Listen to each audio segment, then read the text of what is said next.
Buenas tardes, estimado abogado Galo. Me presento, soy Kerly Fernanda Quispe Pineda, estudiante de Criminalística primero B.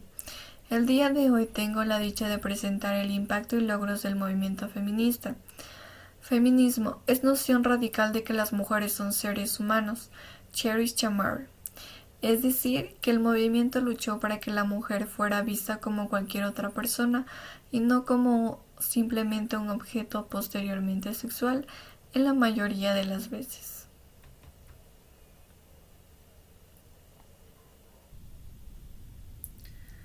Bien, como primer punto tenemos ¿qué es el movimiento feminista?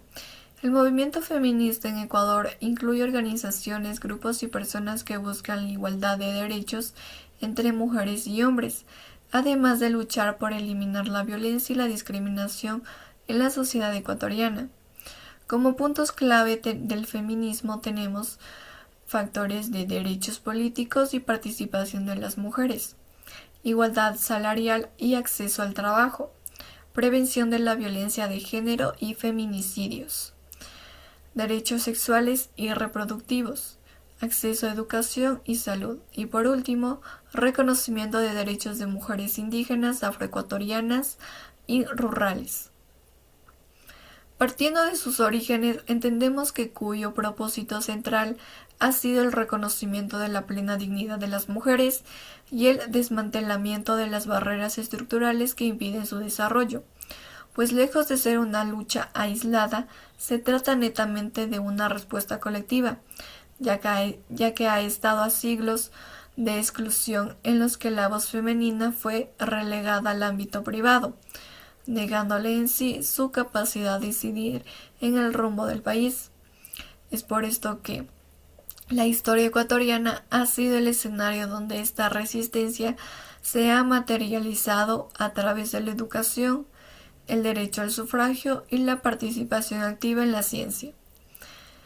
Posteriormente, a través de la evolución de estos derechos en el territorio nacional, los cuales se sustentan en una transición profunda en sí por el paso de un Estado que tutelaba a la mujer hacia uno que posteriormente empezó por reconocerla como un sujeto de derechos universales e inalienables. Es por esto que este cambio no fue simplemente espontáneo, sino impulsado por la necesidad de cuestionar patrones sociales que situaban a las jóvenes en posiciones de vulnerabilidad económica y riesgos específicos de género,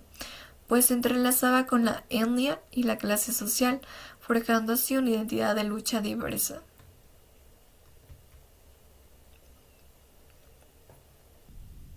Por otra parte, la conquista de espacios de dignidad en el Ecuador no fue el resultado de una concesión estatal, sino de una ruptura provocada por mujeres que comprendieron que la autonomía intelectual y física eran los pilares de la libertad. En este ámbito tenemos a las precursoras de la igualdad del siglo XIX y del siglo XX,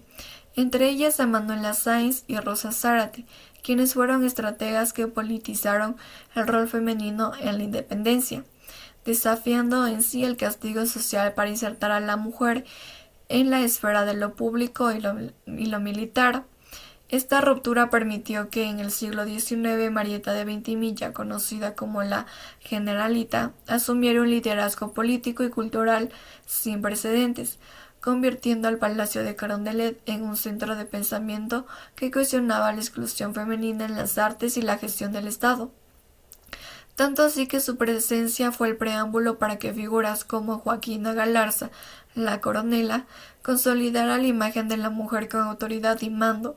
rompiendo así el mito de la fragilidad femenina en espacios de conflicto armado y decisión política. Por otro lado, en el siglo XX se contrajo la transición de la influencia política a la conquista de derechos civiles fundamentales. En este escenario tenemos a Matilde Hidalgo de Prócer, la cual emerge como la figura desde la primera mujer en obtener un doctorado en medicina y la primera en ejercer el voto en 1924. Pero hay que tener en cuenta que no solo abrió las urnas para su género, sino que también cuestionó la supuesta incapacidad biológica e intelectual que el sistema de la época atribuía a las mujeres, por lo que su legado permitió que la Constitución de 1929 reconociera formalmente el sufragio femenino, marcando así el inicio de una ciudadanía que dejaba de ser exclusivamente masculina. Dentro de la comunicación y el liderazgo territorial, reconocemos a Zoila Ugarte, quien impulsó la educación y derechos laborales desde el periodismo, mientras las líderes locales expandieron la lucha a provincias. Este movimiento nacional en sí unió las demandas académicas con la exigencia de infraestructura y derechos básicos en todo el país. Profundizando un poco, podemos resumir que Zoila Ugarte de Landívar, quien desde la revista La Mujer utilizó la palabra escrita como herramienta de combate, donde respectivamente su enfoque fue vital para conectar las demandas de las mujeres con la modernización del Estado, exigiendo así el acceso a la educación superior y consecuentemente denunciando las condiciones de desigualdad laboral. Por otro lado, a este esfuerzo se sumaron las líderes locales como Felicia Solano, Leticia Montenegro, Dolores Vela y Tránsito Villagómez, quienes desde provincias como Chimborazo y Tungurahua lideraron juntas cívicas y movimientos de mujeres que exigían la infraestructura y derechos básicos, demostrando que el feminismo ya era un tejido nacional. Bajo esta misma perspectiva obtenemos la interseccionalidad con Dolores Cacuango y Tránsito Amaguaña, las mismas que con su dominio frente a la oratoria en quichua y español representaron la resistencia desde las raíces más profundas de la identidad nacional, puesto que ambas líderes indígenas, tras vivir la explotación en las haciendas, se convirtieron en las fundadoras de la Federación Ecuatoriana de Indios y las primeras escuelas bilingües clandestinas, entendiendo que el conocimiento era la única vía para que la mujer indígena dejara de ser doblemente explotada. Tránsito, por su parte, marchó desde Cayambe hasta Quito decenas de veces para exigir la reforma agraria, sufriendo persecución y cárcel. Desde el movimiento Vivas Nos Queremos Ecuador, como un salto de la nota roja a la agenda del Estado, partimos de que ha sido el catalizador que sacó la violencia contra la mujer de la nota roja. Como nota roja nos referimos al periodismo sensacionalista que se enfoca en crímenes y tragedias de forma cruda, donde históricamente la violencia contra las mujeres se quedaba atrapada en estas páginas, tratada en sí como un espectáculo visual o un chisme policial en lugar de un problema social grave.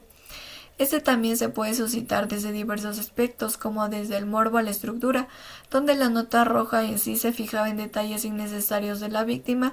de simplemente cómo vestía, dónde estaba, lo que causaba que la gente la culpara a ella. Es por eso que al salir de allí dejamos de juzgar la vida de la mujer y empezamos a señalar la responsabilidad del agresor y las fallas del sistema. Como crimen pasional, la prensa decía que un hombre mataba por amor o arrebato de ira. Hoy, gracias a este cambio, entendemos que es un femicidio, al cual se le entiende como el asesinato de una mujer por el hecho de serlo dentro de un sistema que lo permite.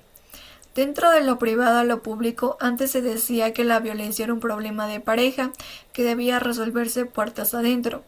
Al sacar el tema de la crónica roja, movimientos como Vivas Nos Queremos lograron que el Estado admita que es un problema de seguridad nacional y salud pública.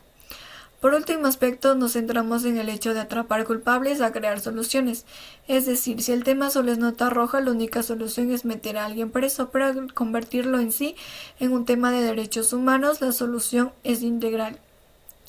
En palabras sencillas es simplemente sacar la violencia de la nota roja, es decir, dejar de contar cadáveres para vender periódicos y empezar a exigir justicia y prevención para salvar vidas. Conclusiones. Finalmente, frente a un legado histórico y una base legal, tenemos que la lucha de pioneras como Matilde Hidalgo y Dolores Cacuango transformó la discriminación en un tema de agenda pública, logrando avances reales en equidad y marcos legales sólidos. Por ende, el feminismo actual garantiza que el cambio social sea imparable, trabajando para eliminar estereotipos y asegurar que el Estado sea un verdadero garante de libertad y seguridad para las mujeres. Muchas gracias.